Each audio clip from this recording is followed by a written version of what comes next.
wewe ucheke, kwa sababu ushindi upo. Vunja hiyo roho. Yaani mganga wa kienyeji analia maisha magumu, na mwana wa madhabahu ya washindi naye analia maisha magumu. Hiyo ni laana tu, kwa jina la Yesu isiwe juu yetu. Lazima badilisha mtazamo. Wewe ni mwingine. Wewe ni mshindi. Utakusudia jambo na litakuwa.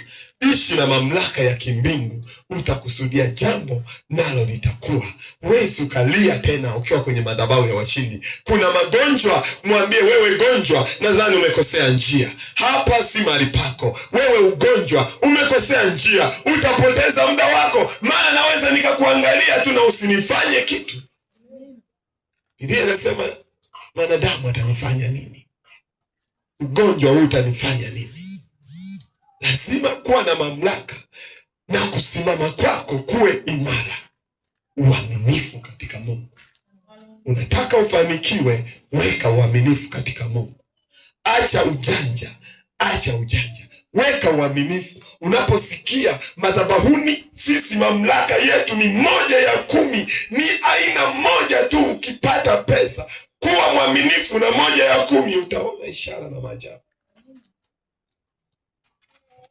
Lazima uweze kuwa mwaminifu mbele za Mungu. Kanisani wanakataa kushihana, tunakataa, nami nakataa. Sitakuwa tena hivyo. Nilikuwa hivyo kwa sababu nilikuwa sijasikia. Sasa nimeisikia sauti ya Mungu. Sitavua chupi kwa ajili ya mwanaume mwingine. Sitavua boxer kwa ajili ya mwanamke mwingine. Nitafunga zipu na chupi yangu itakaza kwenye mwili wangu. Sitambulia mwanaume ambaye sio wa haki yangu. Lazima utafanikiwa. Amen. Mungu ili aseme na mtu, lazima azingatie misingi. Napokuwa na imani, imani ni kuwa na hakika ya mambo. Kufunga milango za uharibifu. Milango za uharibifu ndo zimesababisha hatuwezi kusikiwa na Mungu. Ni kweli tunaomba. Ndio maana yanasema kwamba wana juhudi nyingi katika Mungu, lakini si katika maarifa, kwa sababu chupi zao zinashuka tu mpaka zishatela, washazifunga na pembeni hivi.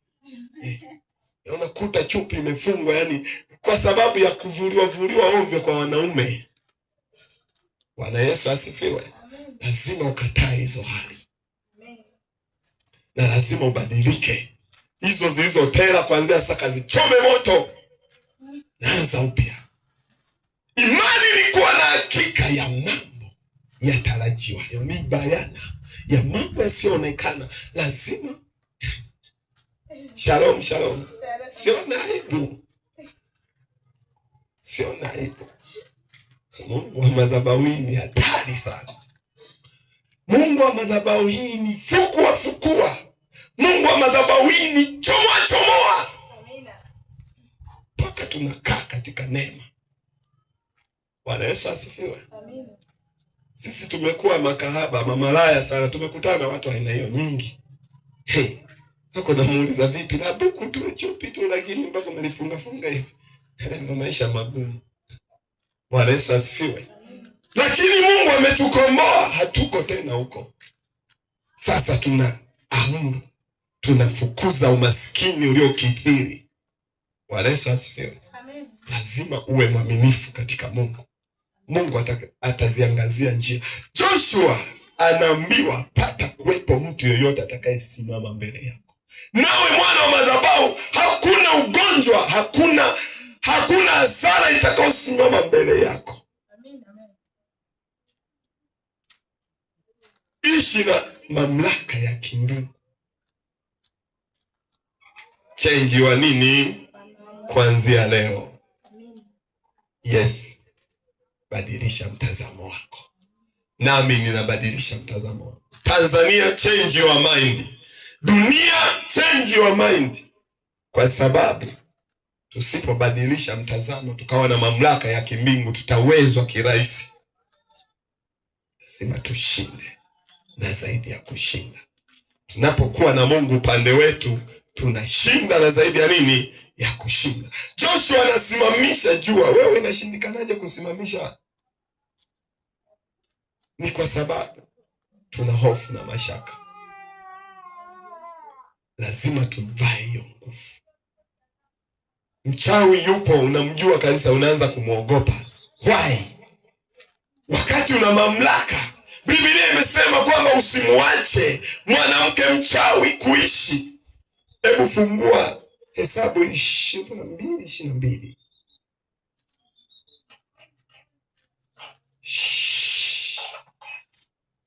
Yes. Anasema pata kuwa na uganga. Kitu kama 22:22.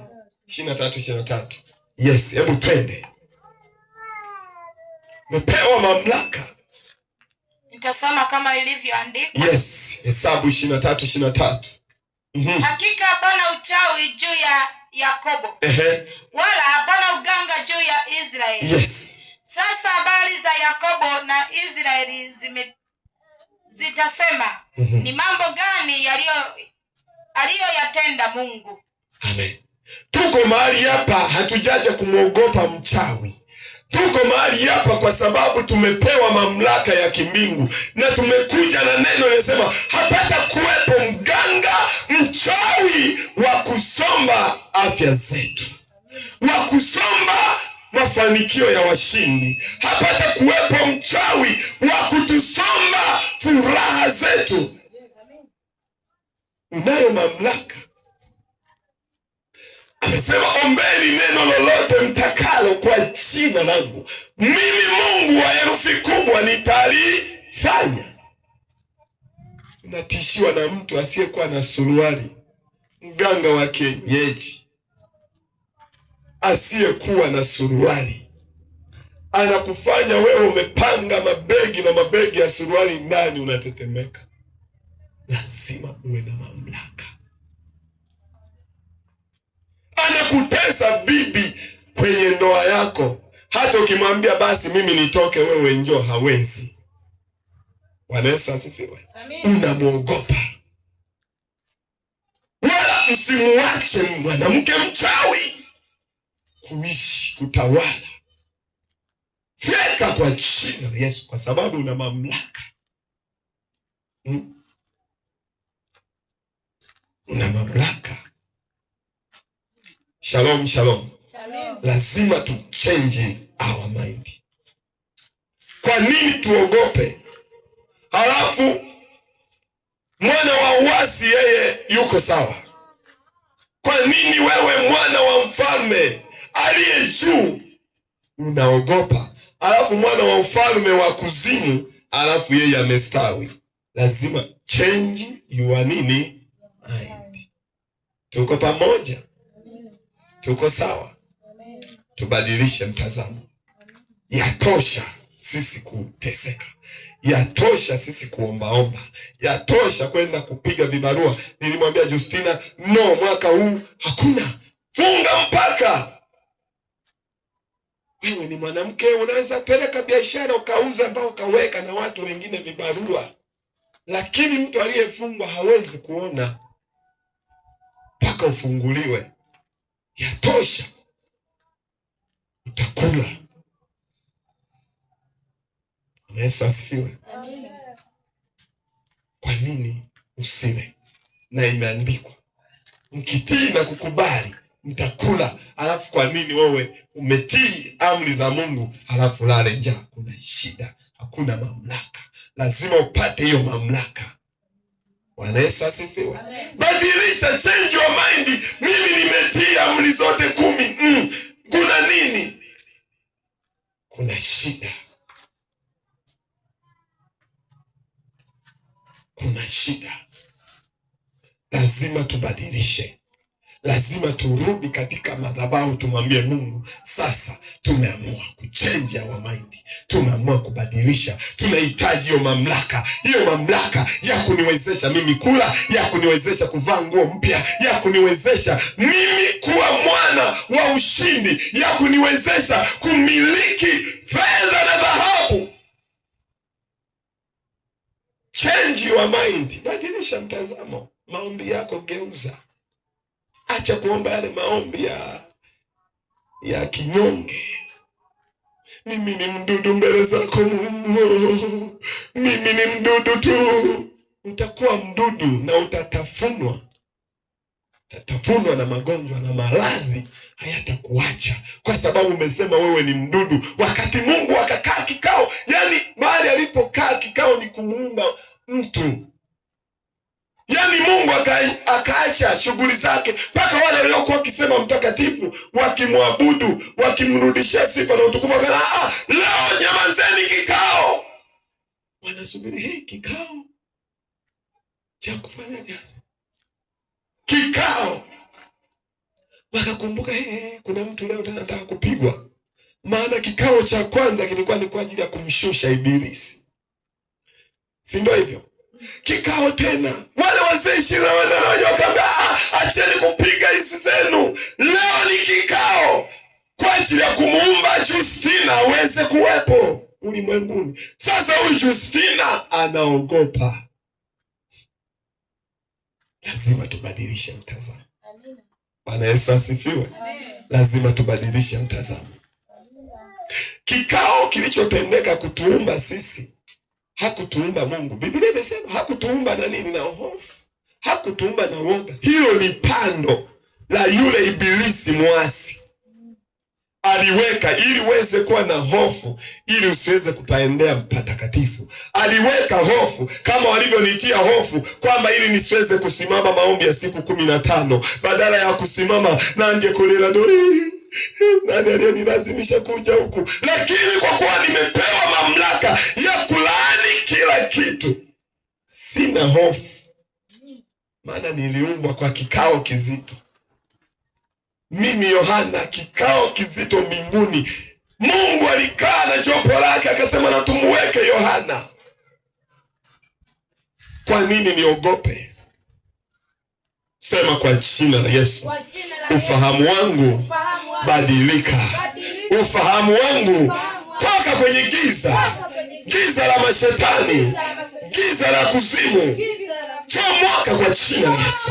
Mimi kuanzia leo ni jasiri, kwa sababu nimeumbwa nyuma ya kikao chako Mungu, nami ninasimama na huo ujasiri. Sitamwogopa mwanadamu, hana cha kunifanya, kwa jina la Yesu na kwa damu ya Yesu Kristo. Amen. Ujasiri ni sehemu ya ushindi. Mwanajeshi ili aweze kushinda vita lazima awe jasiri. Yani awe jasiri, awe mkubwa kuona yeye yuko juu ya maadui. Daudi anashinda vita juu ya Goliati, hakumuona kama vile Sauli alivyomuona, au wale watu wa vitani walivyomuona kwamba ni giant, jitu kubwa. Aliambia, ewe Mfilisti, hujatairiwa hata govi lako lazima nikufyeke. Ogopa watu wasiotairiwa, wasiokiri kuwa Bwana na Mwokozi wa maisha.